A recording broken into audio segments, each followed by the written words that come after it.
Eu nunca acreditei no Bigfoot até o dia em que encontrei um deitado morto nas florestas do Olympic National Park. E o que eu descobri conectado àquela criatura mudou tudo o que eu achava que sabia sobre eles. Deixe-me começar do início, porque esta história precisa ser contada exatamente como aconteceu. Meu nome é Marcus Webb e sou caçador profissional há 23 anos. Não do tipo que sai no fim de semana com os amigos para atirar num veado e beber cerveja. Eu sou o cara que as autoridades da vida selvagem chamam quando há um urso problemático perto de uma propriedade privada ou quando uma sussuarana começa a vagar perto demais de áreas residenciais. Eu rastreio, capturo e, quando necessário, ajudo a resolver situações que representam um risco para as pessoas. É um trabalho que exige experiência, mas alguém tem que fazer. Era meados de outubro de 2023. A temporada de caça ao alce tinha acabado de começar no estado de Washington. Eu tinha uma licença especial para caçar em uma área remota do Olympic National Park, perto da fronteira com a Olympic National Forest.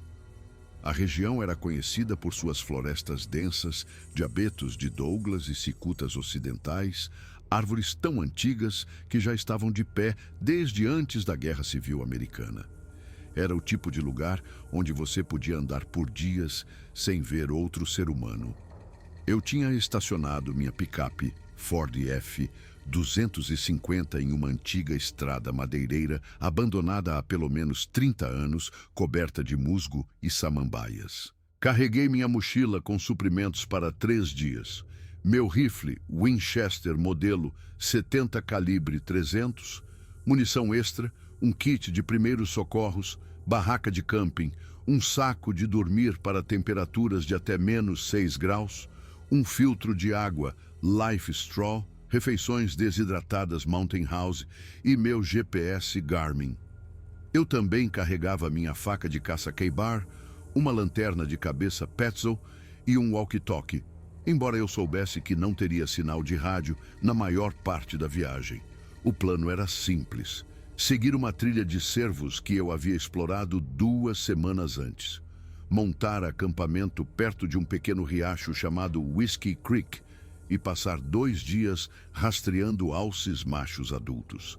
A área era conhecida por alguns machos verdadeiramente impressionantes, com galhadas que poderiam facilmente pontuar alto no sistema Boone and Crockett. A caminhada até meu acampamento levou cerca de 4 horas. A trilha subia firmemente através da floresta densa, cruzando pequenos riachos e contornando enormes árvores caídas cobertas de um musgo verde brilhante. O cheiro da floresta era avassalador, uma mistura de terra úmida, decomposição natural e o aroma forte de pinho. De vez em quando, eu via sinais de vida selvagem, pegadas frescas de cervos, marcas de garras de urso em troncos de árvores, algumas penas de galo lira azul no chão. Quando finalmente cheguei a Whiskey Creek, por volta das 3 da tarde, o sol já estava começando a se pôr atrás das montanhas. Montei meu acampamento em uma pequena clareira, a uns 45 metros do riacho. Armei minha barraca North Face, organizei meu equipamento e acendi uma fogueira com alguns galhos secos que encontrei abrigados sob uma grande cicuta. O jantar foi simples: estrogonofe de carne desidratado misturado com água quente. Sentei-me na minha cadeira de camping dobrável, planejando a caçada do dia seguinte. A noite caiu rápido naquela floresta. Às 6 da tarde, já era um breu total. Mantive a fogueira acesa, mais para companhia do que para calor. E ouvi os sons da noite, corujas piando à distância, o estalo ocasional de um galho, o murmúrio constante do riacho. Era pacífico de uma forma que você simplesmente não encontra perto da civilização. Por volta das 9, eu estava pronto para dormir.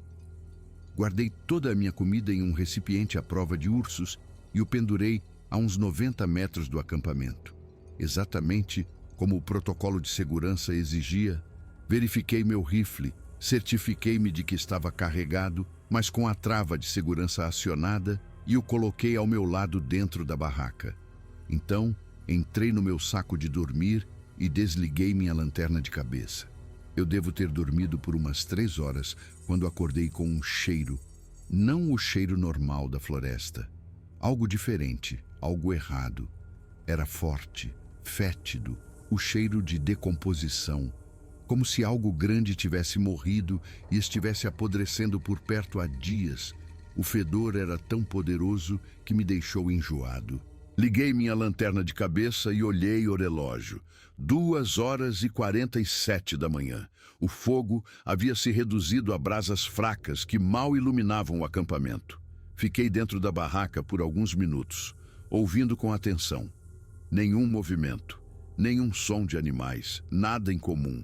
Apenas aquele cheiro, e parecia estar ficando mais forte.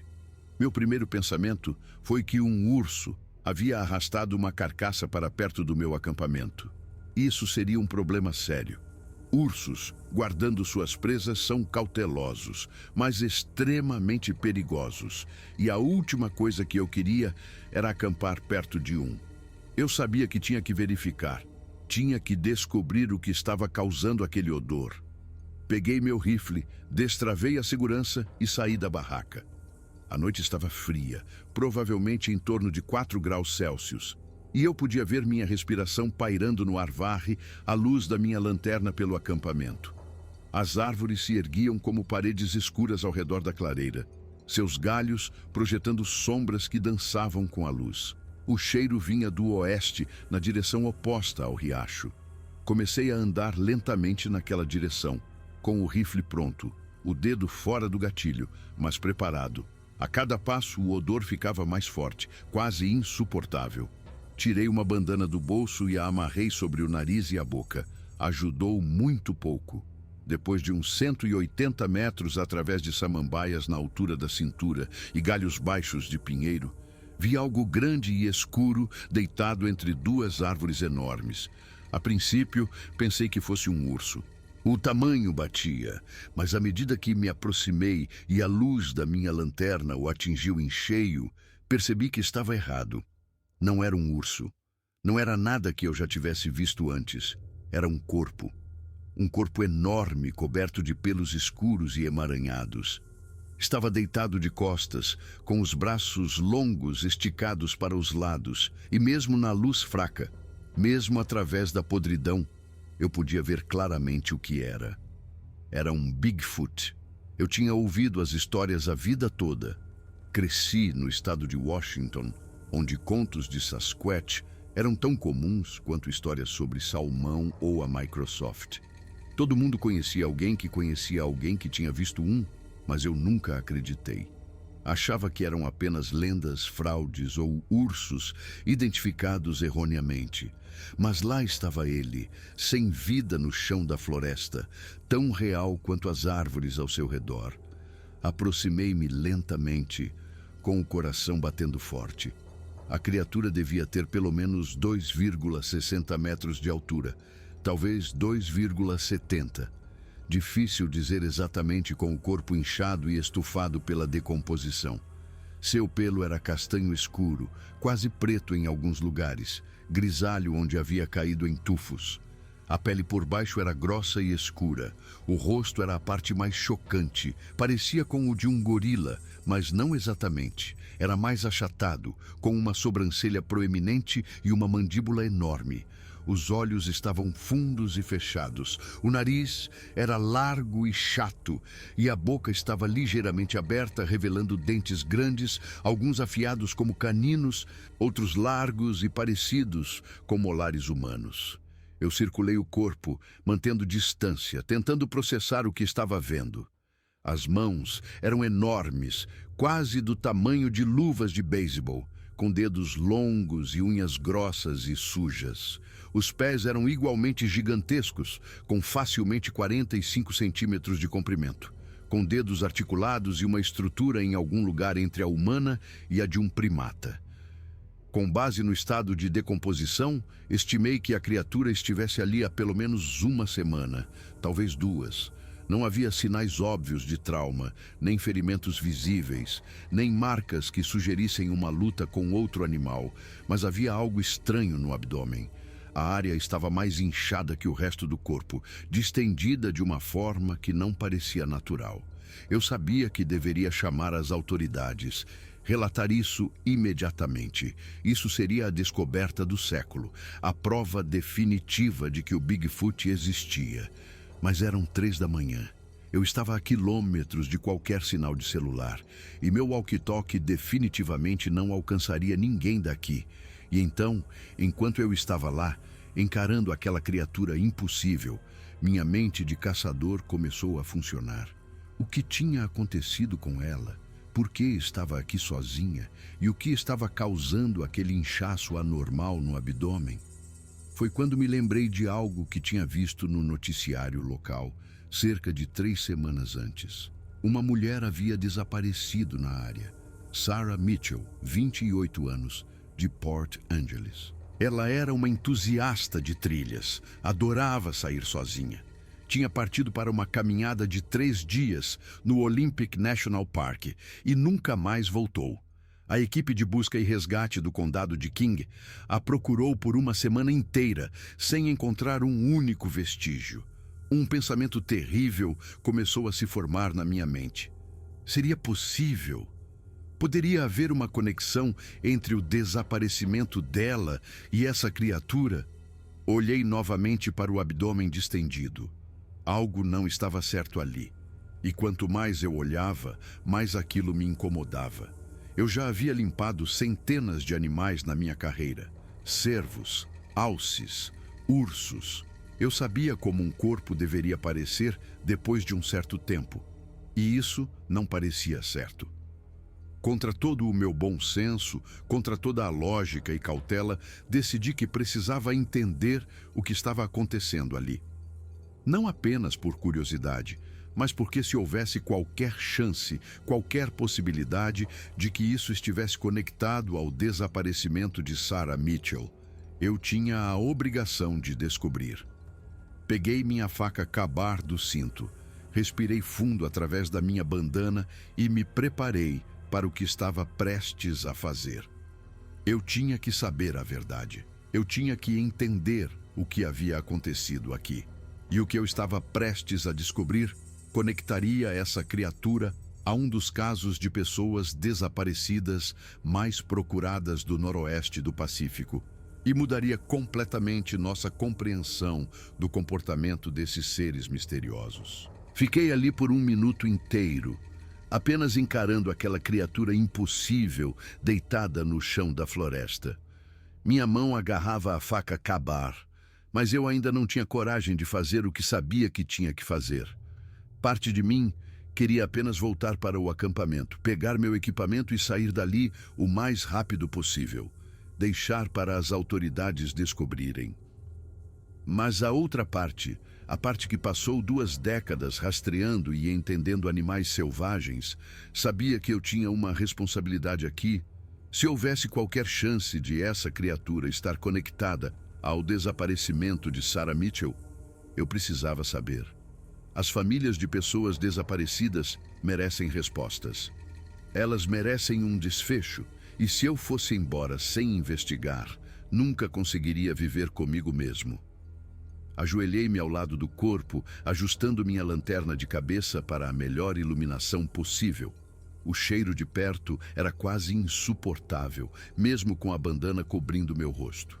Eu tinha que parar a cada poucos segundos para respirar pelo canto da boca, tentando não engasgar. A área abdominal estava significativamente mais inchada que o resto do corpo. Isso por si só não era incomum. Gases da decomposição frequentemente causam inchaço, mas havia algo sobre a forma, sobre o jeito que estava distendido, que não parecia certo. Era irregular, assimétrico, como se houvesse algo sólido lá dentro, não apenas gás. Com as mãos ligeiramente trêmulas, coloquei a lâmina da minha faca contra a pele do abdômen.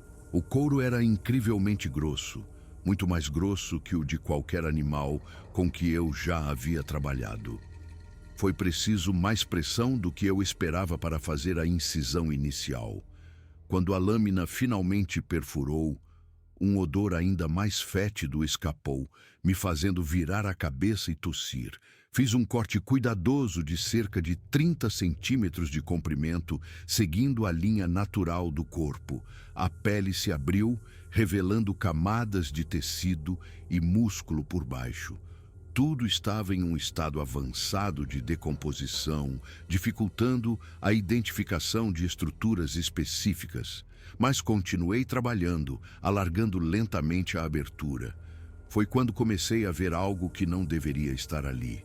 No início, pensei que fosse apenas mais tecido decomposto, mas então minha lanterna de cabeça captou algo que fez meu sangue gelar.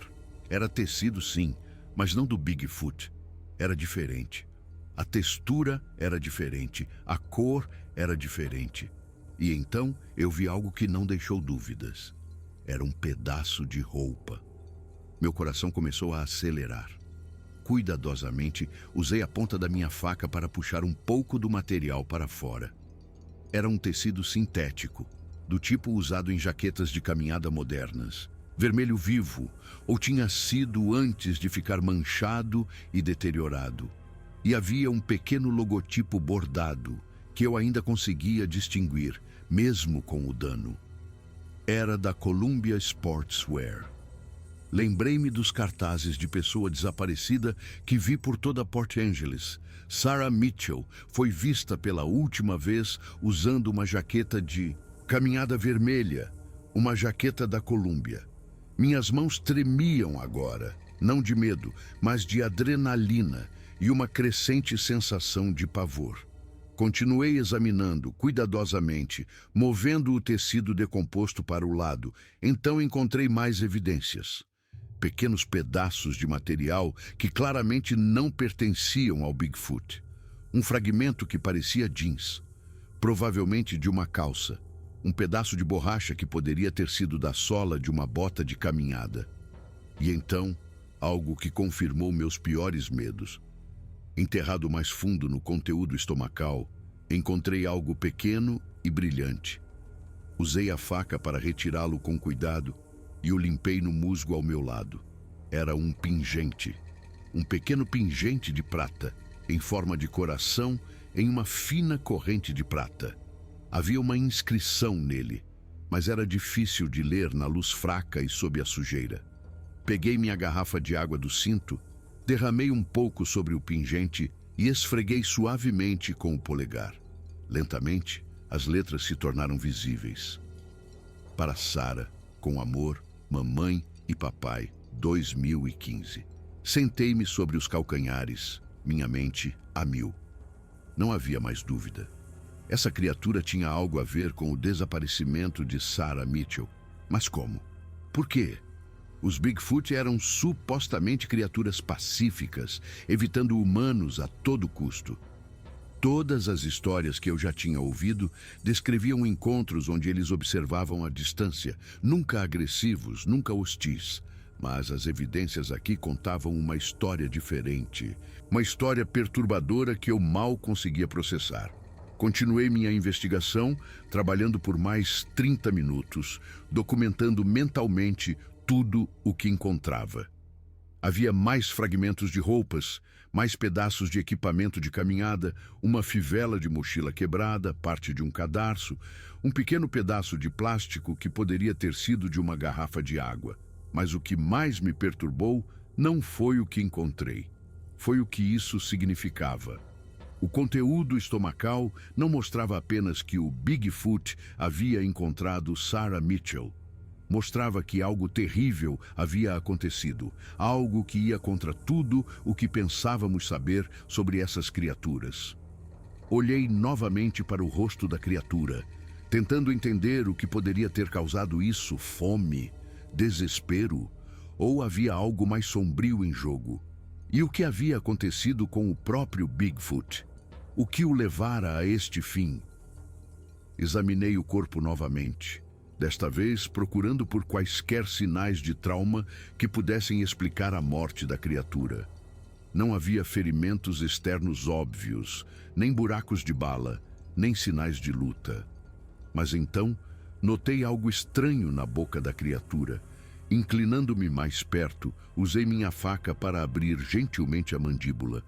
O cheiro que saiu era diferente do resto, mais químico, mais artificial. E então vi algo preso entre os dentes de trás. Um pequeno pedaço de plástico colorido, parte de uma embalagem de barra de energia. Isso me fez pensar. Sarah Mitchell, como qualquer caminhante experiente, teria levado comida.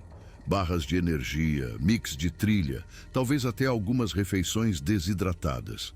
Se o Bigfoot tivesse consumido isso junto com todo o resto, talvez algo naquela comida processada o tivesse envenenado. Era uma teoria que fazia algum sentido. Animais selvagens frequentemente adoecem depois de comer comida humana. Seus sistemas digestivos não estão adaptados a conservantes, corantes artificiais e produtos químicos. Para uma criatura como esta, que provavelmente nunca havia comido nada além de comida natural da floresta, os efeitos poderiam ter sido severos. Mas isso ainda não explicava o evento original. O que levou o Bigfoot a fazer o que fez? Passei minha vida inteira estudando predadores, ursos, sussuaranas, lobos. E uma coisa que todos eles têm em comum é que não atacam humanos sem motivo. Geralmente é porque estão feridos, doentes, protegendo seus filhotes ou encurralados e se sentindo ameaçados. Comecei a examinar o resto do corpo com mais cuidado, procurando por sinais de doença ou feridas antigas. Foi quando notei algo na perna traseira esquerda da criatura. A pele ali estava marcada e com cicatrizes, o pelo crescendo de volta em tufos irregulares. Parecia uma ferida antiga, talvez de meses. Usei minha faca para afastar cuidadosamente o pelo e examinar a cicatriz mais de perto. Era extensa, com cerca de 20 centímetros ao longo da parte de trás da coxa, e havia algo estranho na forma da cicatriz. Não parecia natural. Não parecia o tipo de ferimento que viria de uma luta com outro animal ou de um acidente na floresta. Parecia quase uma ferida de armadilha. Isso mudava tudo. Se essa criatura tivesse sido ferida por uma armadilha de caça ilegal, e havia muitas delas espalhadas ilegalmente por essas florestas, isso poderia explicar um comportamento alterado. Um animal ferido é imprevisível. A dor e o estresse podem fazer com que até as criaturas mais pacíficas ajam de maneiras inesperadas. Imaginei a cena na minha cabeça. O Bigfoot, já ferido e provavelmente com dor crônica daquela lesão na perna, encontra Sarah Mitchell na trilha. Talvez ela tenha se assustado. Talvez ela tenha gritado ou tentado correr. Isso poderia ter desencadeado uma resposta predatória na criatura, especialmente se estivesse enfraquecida e lutando para encontrar suas fontes normais de alimento. Não era uma justificativa, mas era uma explicação. E explicações importavam. Porque se este foi um incidente isolado, causado por circunstâncias específicas, não significava que todos os Bigfoot eram perigosos. Significava que esta situação trágica foi uma tempestade perfeita de fatores ruins colidindo de uma vez. Passei mais alguns minutos coletando mentalmente todos os detalhes que pude. Peguei o pingente e alguns dos fragmentos maiores de roupa, colocando-os cuidadosamente em um saco Ziploc da minha mochila.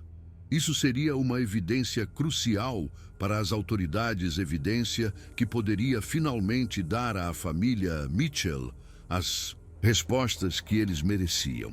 Olhei para o céu através do dossel da floresta. Ainda estava escuro, mas havia um brilho fraco no horizonte leste. Devia ser por volta das 4h30 da manhã. O sol nasceria em cerca de 1h30. Eu sabia o que tinha que fazer. Tinha que voltar para o meu acampamento, juntar todo o meu equipamento, voltar para a minha picape e dirigir até ter sinal de celular. Então, eu ligaria para o departamento do xerife do condado de King e relataria tudo o que encontrei. Eles precisariam montar uma equipe para vir até aqui, documentar a cena e recuperar adequadamente as evidências. Mas havia um problema. Eu estava a quilômetros de qualquer estrada, em uma floresta densa e profunda. E uma vez que eu saísse deste lugar, seria extremamente difícil encontrá-lo novamente. As florestas do Olympic eram vastas e confusas, sem trilhas claras nesta área. Eu precisava marcar este local de alguma forma. Usei meu GPS Garmin para registrar as coordenadas exatas. Depois, usei minha faca para esculpir marcas distintas em várias árvores ao redor, criando um padrão que eu poderia descrever mais tarde para as equipes de busca. Também empilhei algumas pedras em uma formação não natural, perto do corpo, algo claramente feito por humanos.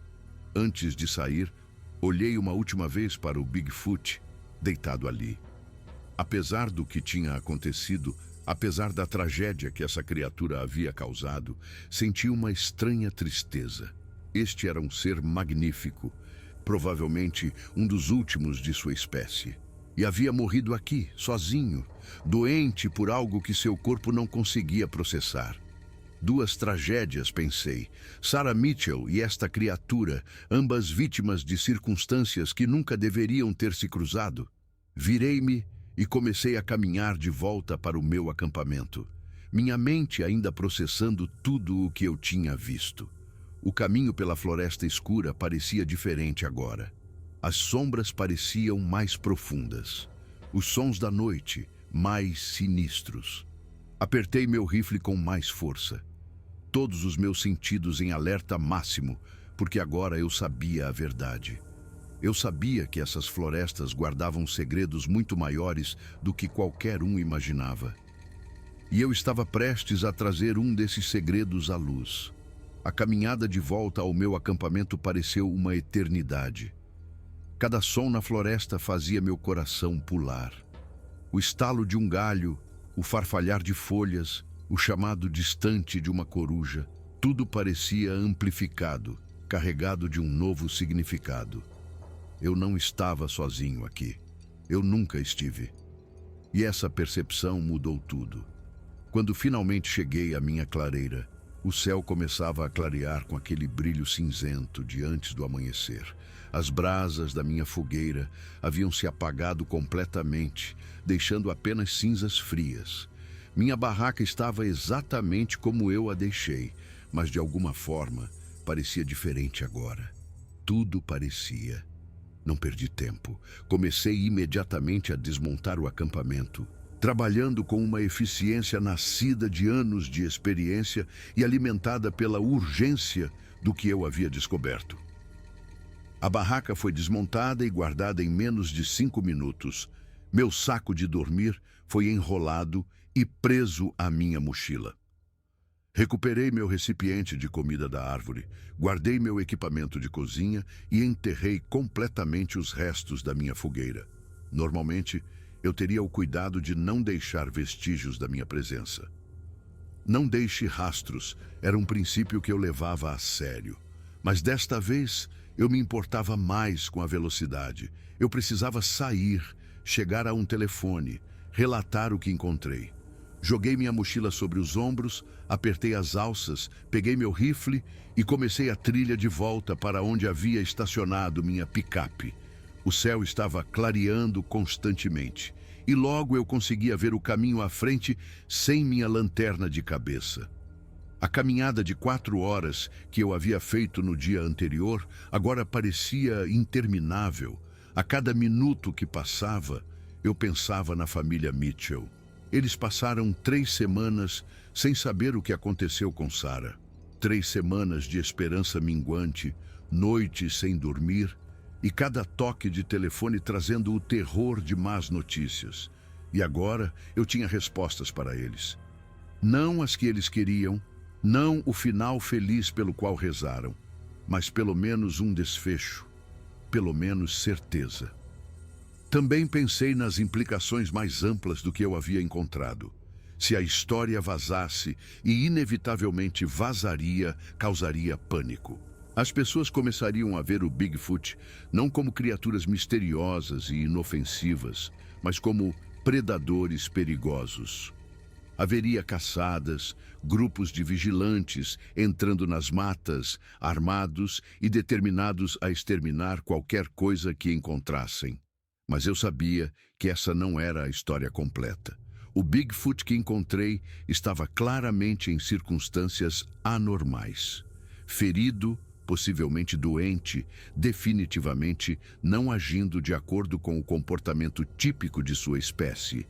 Condenar todos eles por causa de um indivíduo comprometido seria como condenar todos os ursos, porque um urso doente ou ferido ocasionalmente ataca um humano. Cheguei à minha picape um pouco depois das 8 da manhã. O sol estava totalmente acima do horizonte agora, banhando a floresta em luz dourada. Joguei minha mochila na caçamba da picape, coloquei meu rifle no suporte atrás dos assentos e entrei na cabine.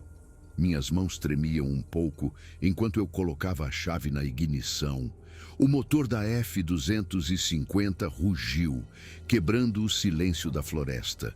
Manobrei com cuidado, virando a picape na estreita estrada madeireira e comecei a dirigir de volta à civilização. A estrada era ruim, cheia de buracos e pedras, e eu tive que ir devagar para não danificar a suspensão.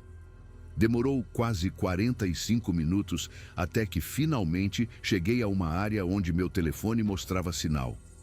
Uma barra, depois duas. Encostei no acostamento, peguei meu telefone e disquei 911. 911, qual a sua emergência? A voz da operadora era calma e profissional. Meu nome é Marcus Webb, eu disse, tentando manter minha voz firme. Sou um caçador licenciado e preciso relatar. Encontrei evidências relacionadas ao caso da pessoa desaparecida, Sarah Mitchell. Houve uma breve pausa. Senhor, poderia repetir? Sarah Mitchell, a mulher que desapareceu no Olympic National Park há 3 semanas. Encontrei evidências, itens pessoais pertencentes a ela. Preciso falar com alguém do departamento do xerife do condado de King imediatamente. Senhor, onde você está localizado agora?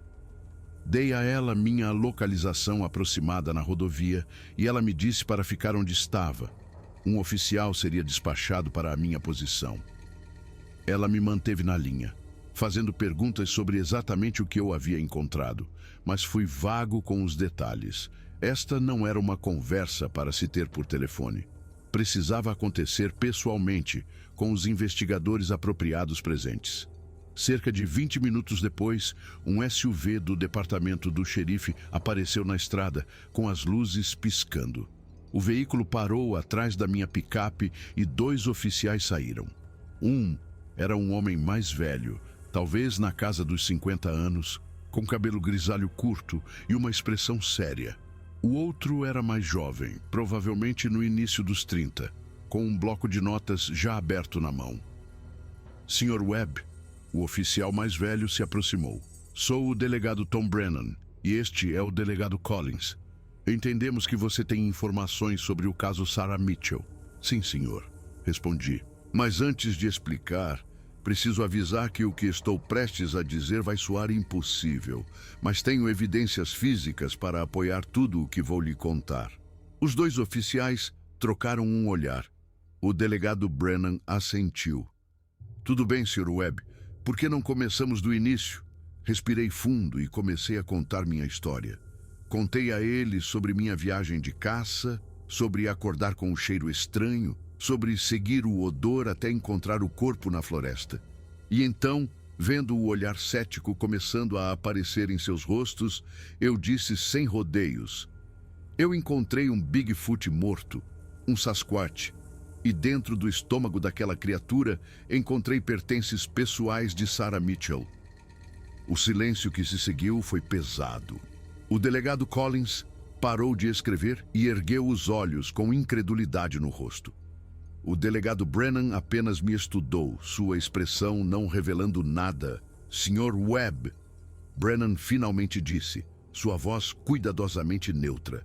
Você está ciente de que fazer um relatório falso às autoridades é um crime? Estou ciente, senhor, e não estou fazendo um relatório falso.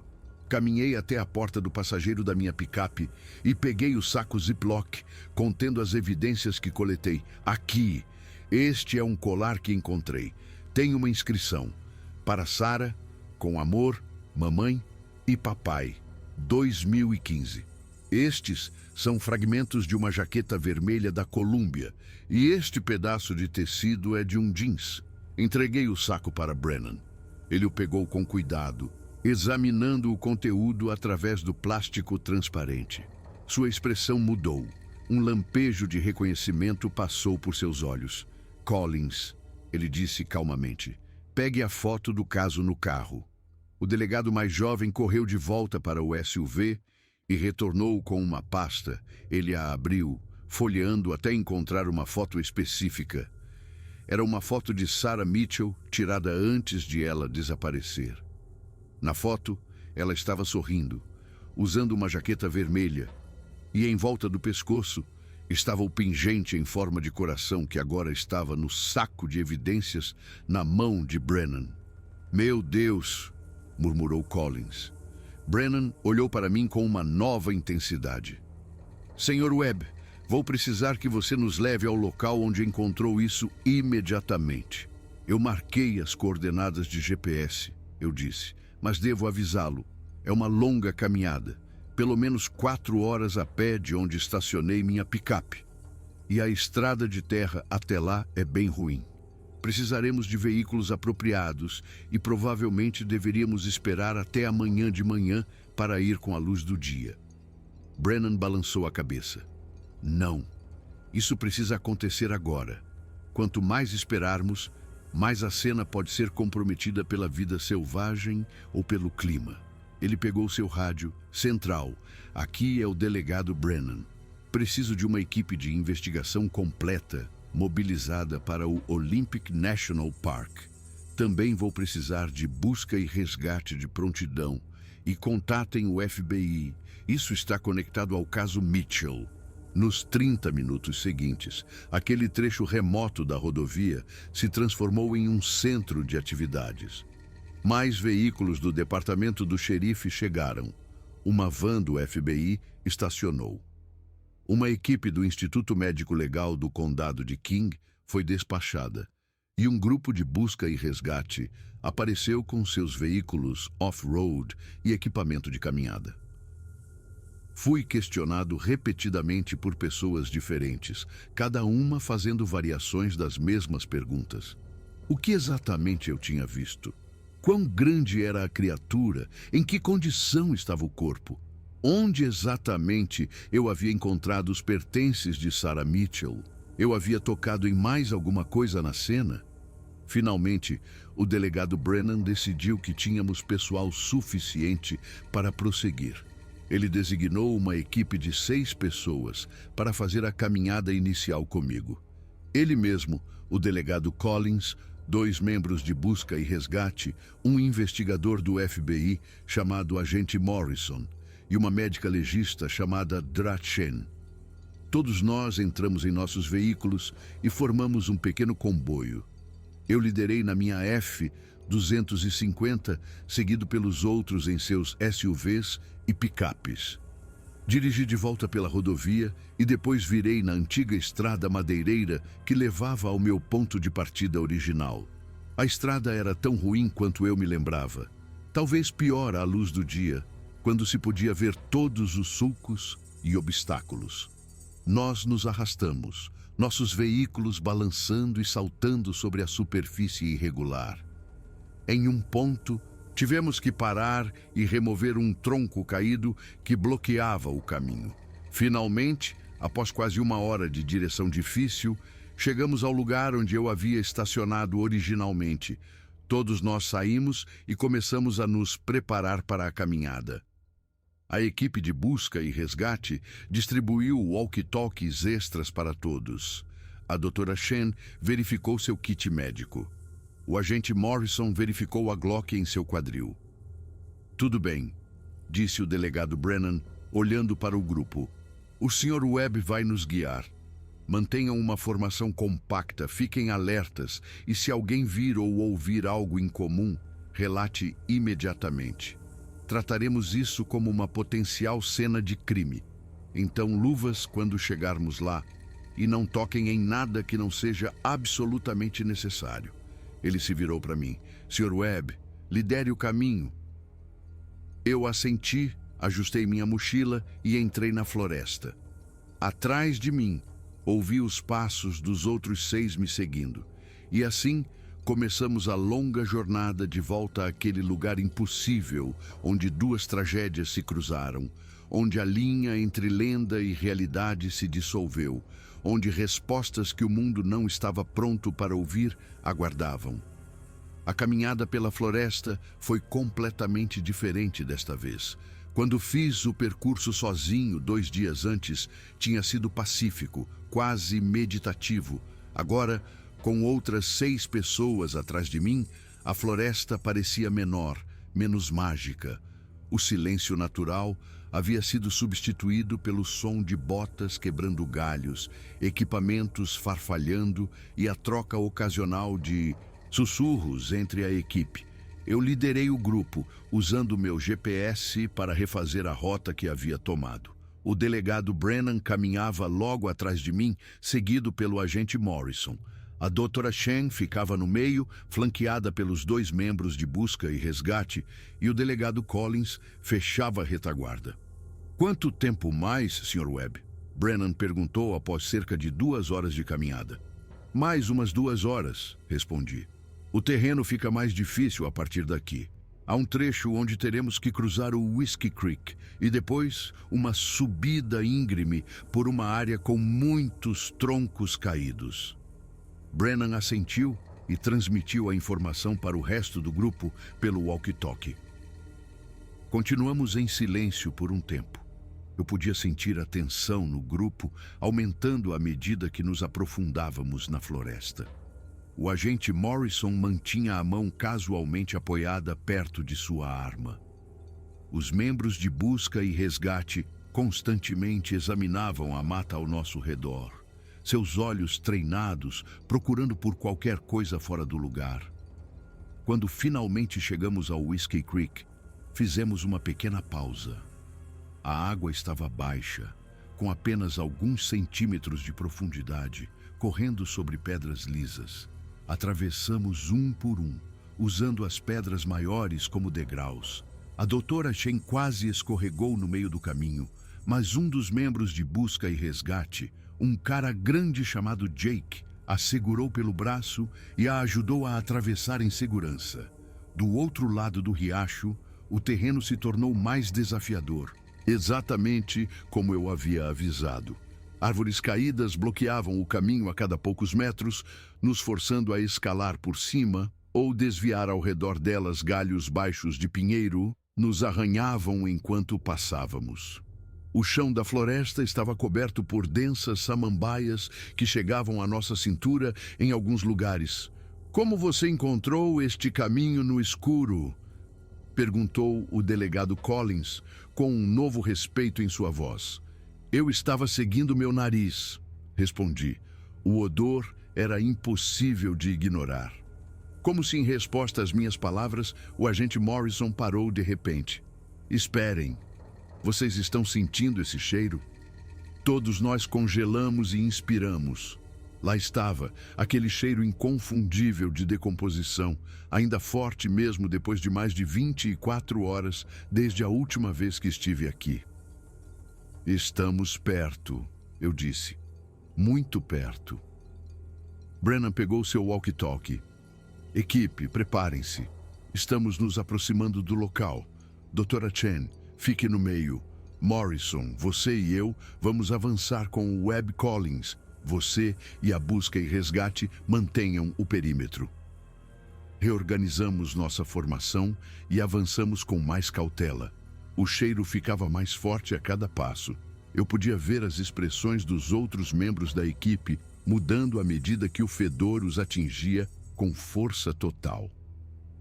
A doutora Chen tirou uma máscara cirúrgica de sua mochila e a colocou. Outros seguiram o exemplo, usando bandanas ou máscaras que haviam trazido. E então, através das árvores à frente, eu vi a cena. As duas árvores enormes, entre as quais o corpo jazia. A pilha de pedras que eu havia feito como marcador. Os cortes que eu havia esculpido na casca das árvores ao redor. Ali, eu disse, apontando. Brennan ergueu a mão, sinalizando para que todos parassem. Ele e Morrison avançaram comigo enquanto o resto da equipe ficava para trás, esperando. Nós nos aproximamos lentamente, com cuidado. E então, lá estava, exatamente como eu havia deixado. O corpo maciço do Bigfoot, ainda deitado de costas, braços estendidos, a incisão abdominal que eu havia feito agora atraindo moscas apesar do ar frio de outubro. Meu Deus, sussurrou Morrison. Sua mão instintivamente foi para sua arma, mas ele não a sacou. Ele apenas ficou ali, encarando em absoluta descrença. Brennan não disse nada por um longo momento. Ele apenas olhou, seus olhos percorrendo o corpo da cabeça aos pés, absorvendo cada detalhe. Finalmente, ele pegou seu walkie-talkie com as mãos ligeiramente trêmulas. Equipe, confirmamos o local. E preciso que todos entendam, o que estamos prestes a processar aqui é incomum. Espero o profissionalismo absoluto de todos, Dra. Chen. Pode se aproximar agora. Collins, busca e resgate. Estabeleçam um perímetro de 45 metros e comecem a documentar a área circundante. Procurem por qualquer evidência adicional, pegadas, sinais de luta, qualquer coisa. A Dra. Chen se adiantou, sua expressão profissional, mas seus olhos arregalados por trás dos óculos. Ela se ajoelhou ao lado do corpo, colocando luvas de látex. Por vários minutos, ela apenas examinou visualmente, sem tocar em nada ainda. A decomposição é consistente com a morte ocorrendo de 10 a 14 dias atrás. Ela finalmente disse, sua voz abafada pela máscara cirúrgica. Causa da morte. Precisarei de uma necrópsia adequada para determinar, mas não vejo trauma externo óbvio. A abertura abdominal aqui. Ela apontou para a incisão que eu havia feito. Foi feita post-mortem. Provavelmente nas últimas 24 horas, com base na exposição do tecido. Fui eu, admiti. Eu precisava saber, precisava verificar. A Dra. Chen não me julgou. Ela apenas assentiu. Compreensível, dadas as circunstâncias. Ela se inclinou mais perto da abertura, usando uma pequena lanterna para espiar lá dentro. E há definitivamente matéria orgânica aqui que é inconsistente com a biologia da criatura. Tecido, materiais sintéticos. Precisarei de tempo adequado para catalogar tudo, mas visualmente posso confirmar a presença de objetos estranhos no trato digestivo. O agente Morrison havia se afastado alguns metros e falava urgentemente em seu telefone via satélite. Eu podia ouvir fragmentos de sua conversa. Sim, confirmado. Não é uma farsa. Vou precisar de uma equipe completa aqui e precisamos manter isso contido. Brennan se aproximou de mim. Sr. Webb, vou precisar que você me mostre exatamente onde encontrou cada item que coletou. E depois precisarei de uma declaração formal sua, detalhando tudo o que aconteceu em ordem cronológica precisa. Nos 30 minutos seguintes, guiei Brennan por cada passo da minha investigação da noite anterior. Mostrei a ele exatamente onde encontrei o pingente, onde estavam os fragmentos de roupa, onde vi as outras evidências. Ele documentou tudo meticulosamente, tirando fotografias com uma câmera profissional, fazendo anotações detalhadas, coletando amostras adicionais, usando técnicas adequadas de preservação de evidências. Enquanto isso, a Dra. Chen continuava seu exame preliminar do corpo. Ela mediu o comprimento. 2,61 metros da cabeça aos pés. Ela examinou as mãos e os pés, documentando sua estrutura óssea única.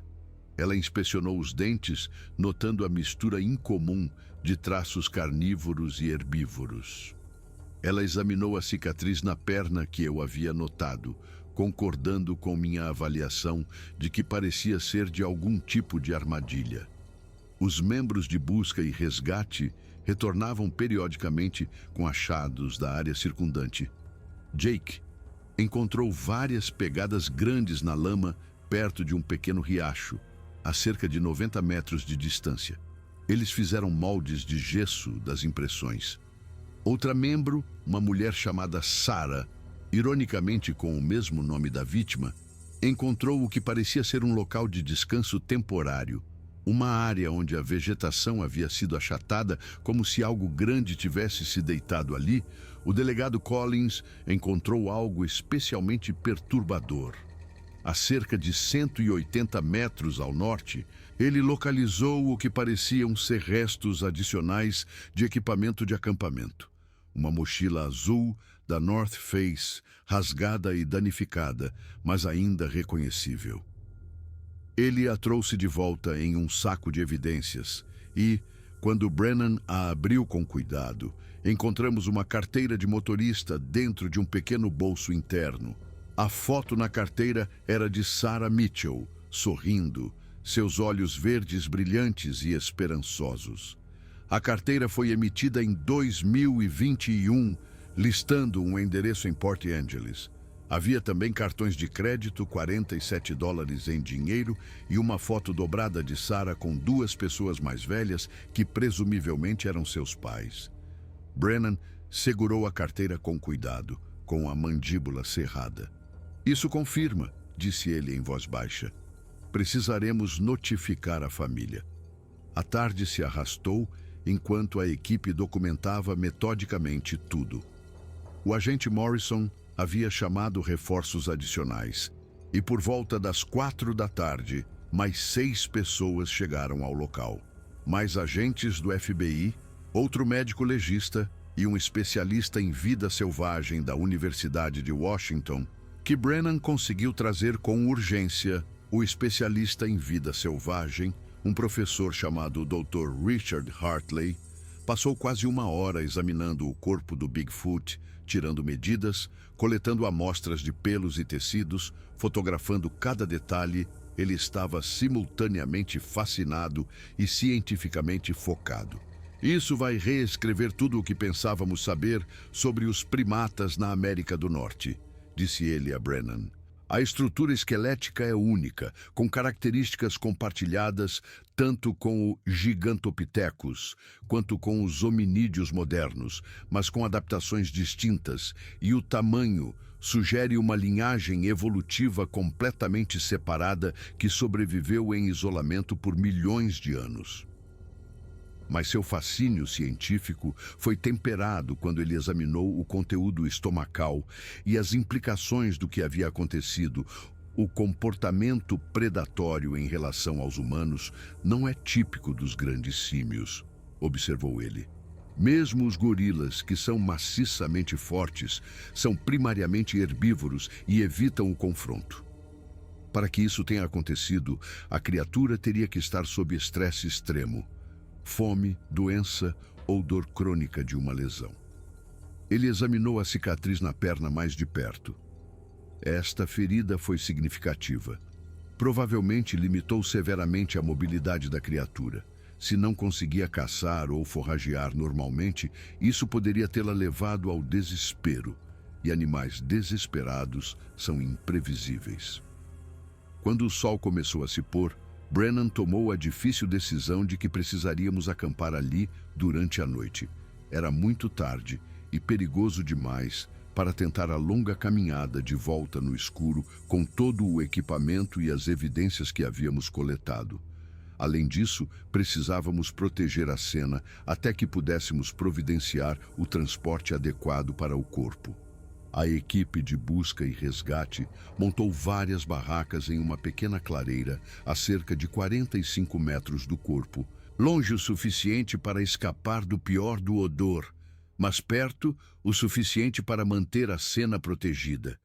Eles estabeleceram um sistema de vigília rotativo, com 2 pessoas acordadas em todos os momentos durante a noite. Enquanto comíamos rações militares em volta de uma pequena fogueira, a conversa inevitavelmente se voltou para as implicações do que havíamos descoberto.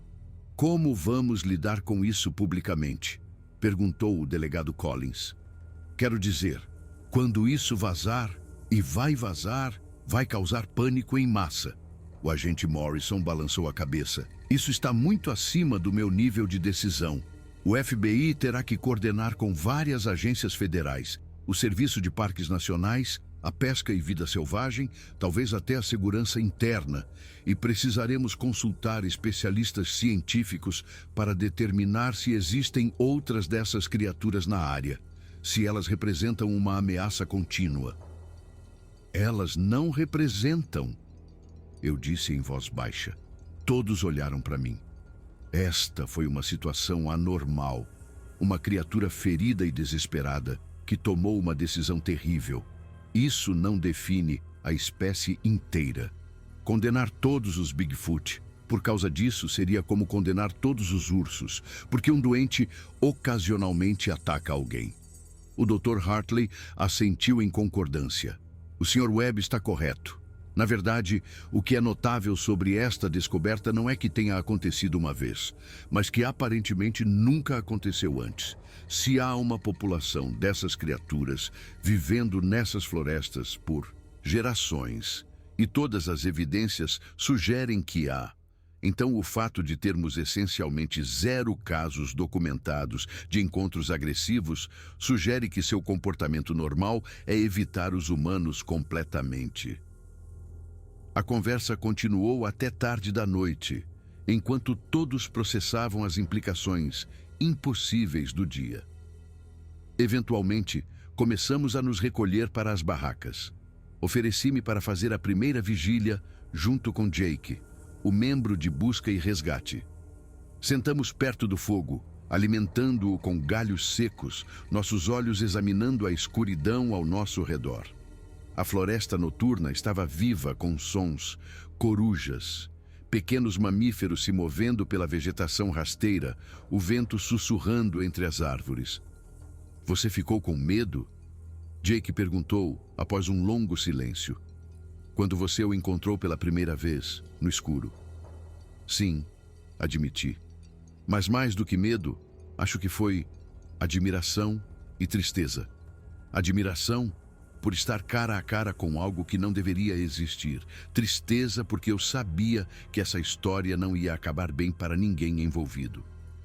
Ficamos em silêncio por mais um tempo. Então Jake disse algo que ficou comigo. Você salvou aquela família. Sabe, a família Mitchell. Eles finalmente vão ter respostas. Vão poder encontrar um desfecho, começar a processar o luto adequadamente. Não atrás de volta, mas é algo. Importa. Ele estava certo. E enquanto eu estava sentado naquela floresta escura, guardando os restos de 2 vidas que terminaram tragicamente, senti o peso da responsabilidade que vinha com o que eu havia descoberto. Isso ia mudar tudo. Nossa compreensão do mundo natural, nosso relacionamento com essas florestas selvagens, talvez até como víamos nosso próprio lugar neste planeta. Mas, por enquanto, naquela noite, meu trabalho era simples: manter o local seguro, garantir que as evidências fossem preservadas e, pela manhã, iniciar o longo processo de trazer essa verdade impossível ao mundo. A noite passou lentamente. Fiz meu turno de vigia, depois fui substituído pelo delegado Collins e um dos agentes do FBI. Tentei dormir na barraca que estava dividindo com o delegado Brennan e o agente Morrison, mas o sono veio em surtos curtos e inquietos. Minha mente continuava repassando tudo o que havia acontecido, todas as implicações do que havíamos encontrado. Quando o amanhecer finalmente chegou, lançando uma luz cinzenta através do dossel, toda a equipe já estava acordada. Ninguém havia dormido particularmente bem. A doutora Chen estava preparando café instantâneo em um pequeno fogareiro portátil, e o cheiro ajudou a cortar um pouco da tensão da noite. Bom dia, disse Brennan ao sair de sua barraca. Ele parecia cansado, com olheiras escuras sob os olhos, mas sua postura era totalmente profissional. Temos um longo dia pela frente. Morrison, qual é o plano para o transporte? O agente Morrison havia passado parte da madrugada em seu telefone via satélite, coordenando com seus superiores. Um helicóptero do FBI está a caminho. Eles pousarão na clareira mais próxima. Identificamos uma a cerca de 800 metros a sudeste daqui, mas o corpo é grande e pesado demais para o transporte aéreo padrão. Teremos que improvisar algum tipo de maca reforçada, e vai levar pelo menos 8 pessoas para carregá-lo até o ponto de extração. O Dr. Hartley, o especialista em vida selvagem, estava ansioso para fazer mais algumas medições e coletar amostras adicionais antes que o corpo fosse movido. Ele passou a hora seguinte trabalhando meticulosamente, com a doutora Chen auxiliando. Eles coletaram amostras de pelos de diferentes partes do corpo, amostras de tecido, e até tentaram coletar algum fluido que pudesse ser testado para análise de DNA. Isso vai manter os laboratórios ocupados por anos, murmurou o Dr. Hartley enquanto trabalhava. Décadas, talvez. Cada amostra nos dirá algo sobre a biologia, dieta e história evolutiva dessas criaturas. Isso é tão significativo quanto a descoberta do selacanto ou de qualquer outra espécie que antes pensávamos estar extinta. Enquanto os cientistas trabalhavam, o resto de nós começou a construir a estrutura de transporte usando cordas fortes, lonas e postes de alumínio do equipamento de busca e resgate. Construímos uma maca robusta, testamos seu peso, vários de nós subindo nela ao mesmo tempo para garantir que aguentaria. Por volta das 10 horas, ouvimos o som distante das pás de um helicóptero. Morrison confirmou pelo rádio que era a equipe de extração do FBI chegando à zona de pouso, designada. Isso significava que era hora de se mover. Com extremo cuidado e esforço considerável, 8 de nós, eu, Jake, os outros 2 membros de busca e resgate, Brennan, Morrison e 2 agentes adicionais do FBI, manobramos o corpo do Bigfoot para a maca. O peso era incrível. Mesmo com 8 homens fortes, levantá-lo foi um desafio. "No meu comando", instruiu Jake, assumindo a liderança. "Todos levantem juntos. 1, 2, 3, levantem!" Nós nos esforçamos em uníssono, grunhindo com o esforço. A maca aguentou, felizmente. Começamos a longa e exaustiva jornada em direção ao ponto de extração, revezando em grupos de 4, carregando de cada vez enquanto os outros descansavam. Levou quase 2 horas para cobrir aqueles 800 metros. O terreno era acidentado, a maca desajeitada, e tivemos que parar muitas vezes para ajustar nossa pegada e descansar nossos braços doloridos. Mas finalmente emergimos em uma clareira natural, onde um grande helicóptero Bell 412 do FBI estava esperando, com seus rotores silenciosos. Uma equipe completa aguardava, mais agentes, técnicos, até mesmo uma equipe de filmagem documentando tudo para registros oficiais. Quando viram o que estávamos carregando, houve um momento coletivo de silêncio atônito. "Meu Deus!" sussurrou um dos técnicos. "É real! É realmente real!" Carregamos cuidadosamente o corpo para dentro do helicóptero. Ele havia sido modificado para esta missão, com a maioria dos assentos removidos para dar espaço à carga. O corpo foi preso com várias cintas e a Dra. Chen e o Dr. Hartley embarcaram junto com ele para monitorar durante o transporte. "Para onde ele vai?" perguntei a Morrison. "Para uma instalação segura do governo na base conjunta Lewis McChord", respondeu ele. "Temos um laboratório lá equipado para lidar com isso. Segurança máxima, pessoal autorizado apenas. E podemos controlar a informação enquanto decidimos como proceder." O helicóptero decolou, seus rotores levantando um vendaval que nos forçou a recuar. Observamos enquanto ele subia, virava para o sul e desaparecia sobre as árvores, levando consigo uma das descobertas mais significativas da história moderna. O resto de nós fez a longa caminhada de volta aos nossos veículos. Estávamos todos exaustos, física e emocionalmente esgotados. A caminhada levou o resto da tarde, e era quase 6 da noite quando finalmente chegamos à área de estacionamento. Brennan me chamou de lado antes de nos separarmos. Senhor Webb, vou precisar que você passe na delegacia amanhã para dar uma declaração formal completa. E tenho que enfatizar, tudo sobre esta investigação agora é confidencial. Você não pode falar sobre isso com ninguém, nem família, nem amigos, ninguém. Estamos falando de segurança nacional aqui. Eu assenti. Eu entendo. Bom, ele apertou minha mão. Você fez a coisa certa ao relatar isso. Muitos caçadores teriam simplesmente, não sei, ficado quietos ou, pior, tentado lucrar com isso de alguma forma. Você deu àquela família o desfecho que eles mereciam. Isso significa algo. Dirigi para casa atordoado. Minha casa era um pequeno rancho nos arredores de Sequim, Washington, a cerca de 2 horas de onde eu estava. Cheguei por volta das 20h30. Estacionei minha picape e apenas fiquei sentado na cabine por um longo tempo, olhando para minha casa pela janela. Como eu deveria voltar à vida normal depois disso? Como eu poderia simplesmente retomar as caçadas de rotina, guiar clientes de pesca, fingir que o mundo ainda era o que eu pensava que era? Finalmente, me forcei a sair da picape e entrei. Alimentei meu cachorro, um labrador retriever marrom chamado Copper, que estava com meu vizinho. Tomei um longo banho quente, lavando dias de sujeira da floresta.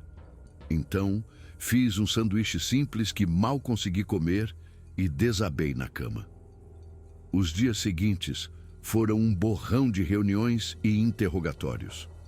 Dei minha declaração completa no departamento do xerife do condado de King, repassando cada detalhe várias vezes para diferentes investigadores. Fui entrevistado separadamente pelo FBI. Tive que assinar uma pilha de acordos de não divulgação e documentos de segurança nacional. Enquanto isso, soube por Brennan que a família Mitchell havia sido notificada.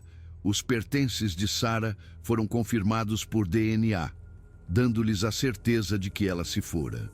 Eles finalmente puderam lamentar adequadamente, planejar um memorial, começar a encontrar um desfecho. A declaração pública foi rigidamente controlada. O departamento do xerife do condado de King divulgou uma breve nota à imprensa.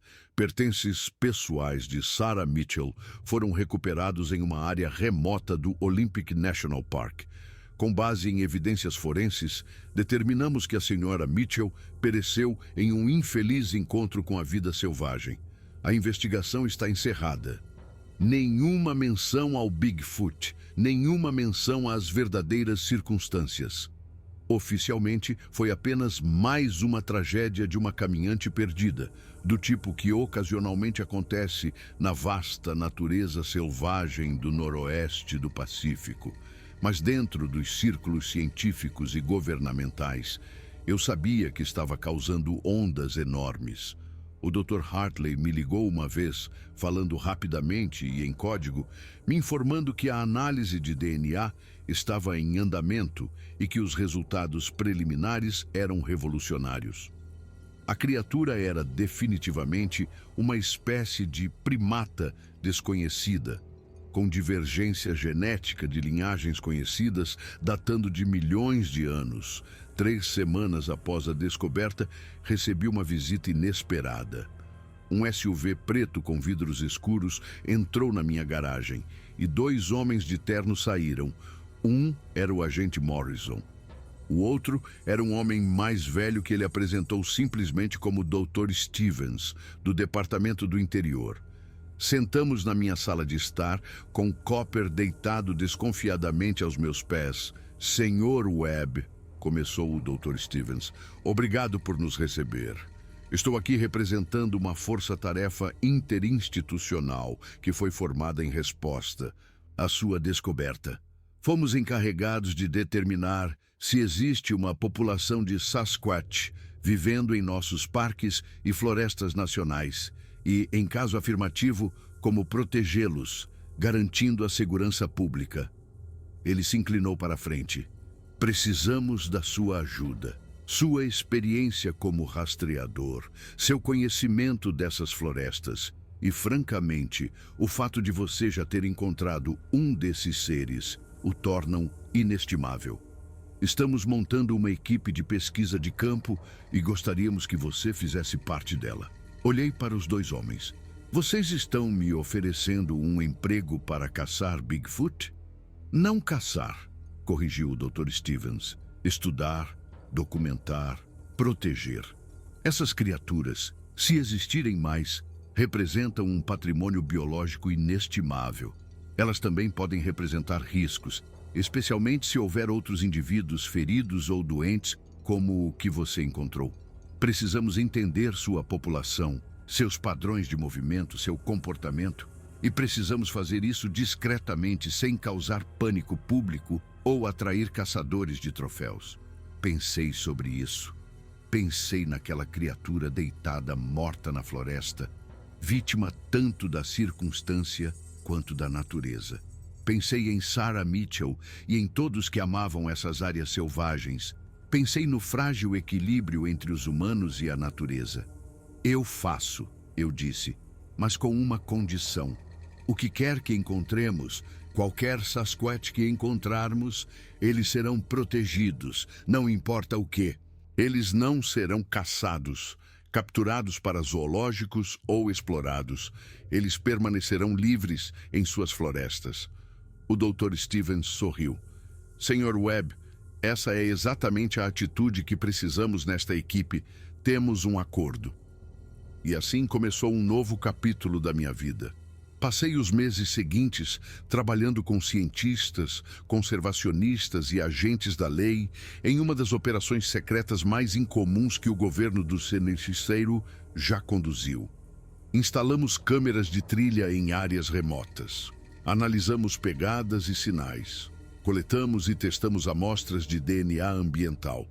E sim, encontramos evidências de mais Sasquatch, não muitos. As estimativas sugeriam talvez 50 a 100 indivíduos espalhados pelas vastas florestas do noroeste do Pacífico. Uma população pequena e vulnerável que sobreviveu mantendo distância dos humanos e vivendo nas profundezas dos cantos mais selvagens da natureza, implementamos proteções silenciosas. Certas áreas foram discretamente designadas como proibidas para desenvolvimento.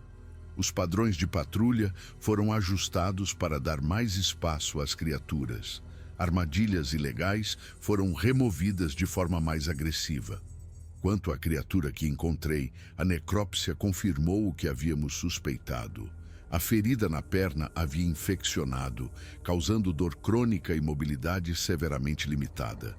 A análise do conteúdo estomacal mostrou sinais claros de desnutrição. A criatura não conseguia caçar ou forragear eficazmente.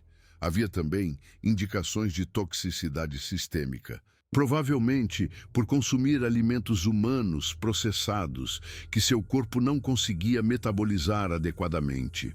Foi uma tempestade perfeita de fatores que levou à tragédia. Uma criatura sofredora e desesperada, tomando uma decisão que ia contra todos os instintos de sua espécie, e isso custou tanto a sua vida quanto a de Sarah Mitchell. Hoje, 3 anos depois, ainda faço este trabalho.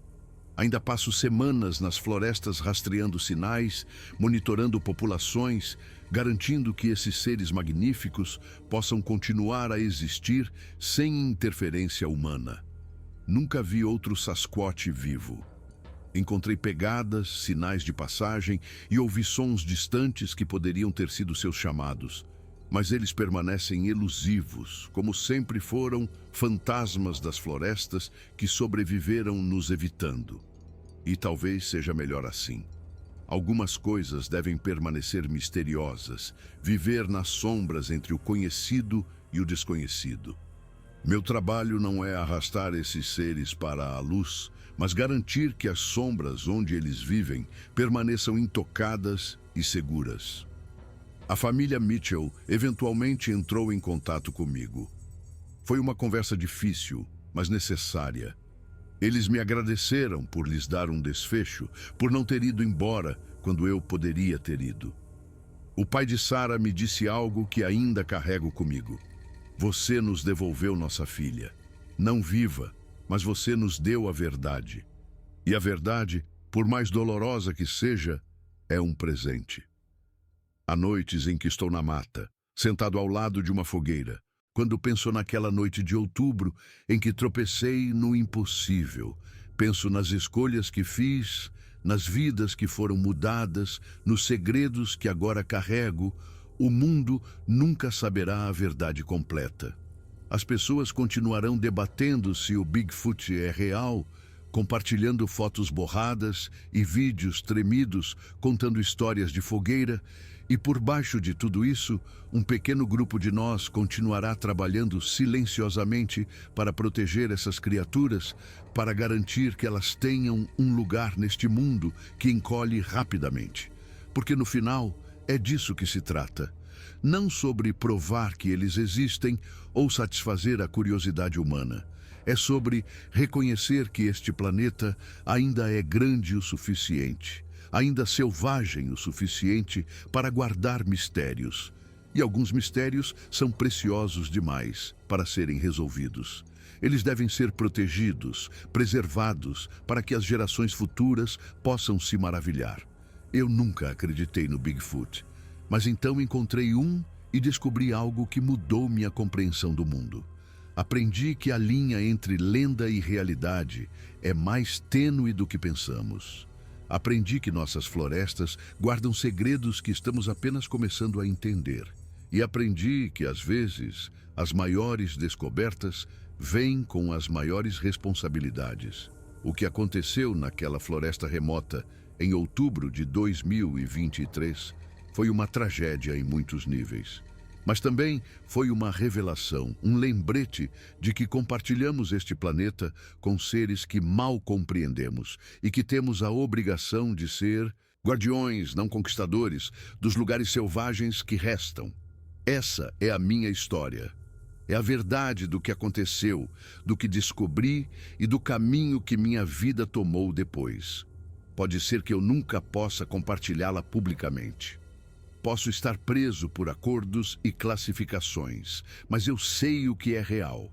E onde quer que esses Sasquatch sobreviventes estejam, nas profundezas das florestas do noroeste do Pacífico, espero que estejam seguros, não perturbados, continuando suas vidas antigas e misteriosas, longe dos olhos humanos. Porque, no fim das contas, algumas coisas foram feitas para permanecerem selvagens. E graças ao sacrifício não intencional de uma criatura e à perda trágica de Sarah Mitchell, agora temos a sabedoria e a vontade de manter as coisas assim.